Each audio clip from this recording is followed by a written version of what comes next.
Ang layo pa Diba? ng pinanggalingan ko. Lingayen, Pangasinan. Biyahe pa siya ng 6 hours para Satisfied. ang dami niya na raw nasubukan ng mga salon at napabilib daw siya sa mga hair transformation natin. Tapos nakikita lang daw talaga ni ma'am yung mga hair color na ginagawa natin sa Facebook at yung mga nag-trending talaga guys. At ito yung pinaka-before niya na napakarami talagang white hair. So hindi niya talaga akalain na mag-transform pa yung buhok niya. So ito yung sinasabi ko sa inyo guys na yung kung na-boring na kayo sa mga buhok nyo or gusto nyo yung something new na talagang once na pag nag-fade yung color, hindi siya magiging parang orangey or nag-gold. So, meron talaga siyang paraan, guys. So, eto si ma'am is, dati na daw siya nagpapa-highlights, kaso nga lang, yung highlights niya is, mga after a week daw is nag-golden na. Tapos, parang nag-orangey color. Tapos, yun nga, gusto niya sana na kahit walang man lang maintenance, or kahit mag-fade yung color, maganda pa sana. At yung pinaka-importante is yung mag-blend yung pinaka-white hair dahil yung dati niyang hair color daw is mabilis lang daw mahalata yung white hair niya. Tapos yung obvious na daw talaga. Tapos hinahayaan na lang daw niya kaya talagang naano na siya. Yung gusto niya talaga na meron siyang something new dahil malapit na siya mag-birthday. So, kinakailangan din naman talaga nating i-treat yung sarili natin guys.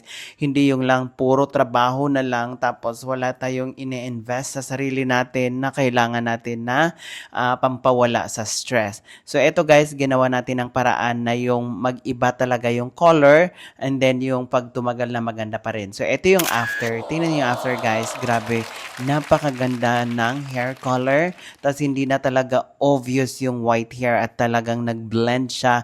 At the same time, nagkaroon siya na talagang classic yung color niya na napakaganda talaga.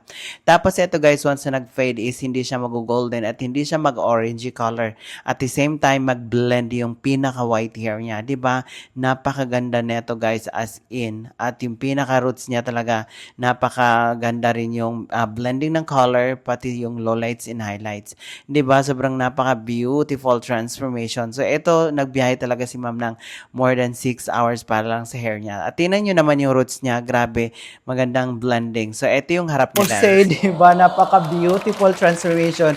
Tingnan nyo naman guys yung effect ng hair color niya na gawa ng paraan yung mga hair natin, kung paano natin talaga alagaan. So, eto, sabi ko kay ma'am is talagang gagawa tayo ng lowlights and highlights para talaga meron siyang something na sa hair niya. Dahil eto is marami talaga siyang white hair as in. At tanungin natin kung talagang satisfied ba siya dahil eto, bumiyahe pa siya ng 6 hours para lang makapunta dito sa salon at pumunta dito sa vegan branch. O imagine guys, so eto, tatanungin natin si ma'am dahil umaga pa lang hanggang eto paggabi na. So, satisfied ka naman sa transformation natin for today, ma'am? Satisfied. O, Ang diba? layo pa ng pinanggalingan ko. Oo nga, no. Diba? Saan ka nga, ma'am? Lingayen. Linggi ng... Lingayen, Pangasinan. Ay, talaga? Oo. Kailan mo lang nakita yung vlog namin? Matagal na. Wala lang oras na pumunta rito. Ay, ganun. So, ngayon, nagka-oras ka na? Nagka-oras na. Diba? So, kumpleto na yung Pasko mo. No. At Christmas gift ko sa sarili ko. Yes, exactly. Birthday gift ko. Yeah. Kailan birthday mo, ma'am? December 21. Ay, ala. Yun, guys. Kung may birthday dyan, so pumunta na kayo at magpa-transform. So, advance happy birthday, ma'am. Thank you.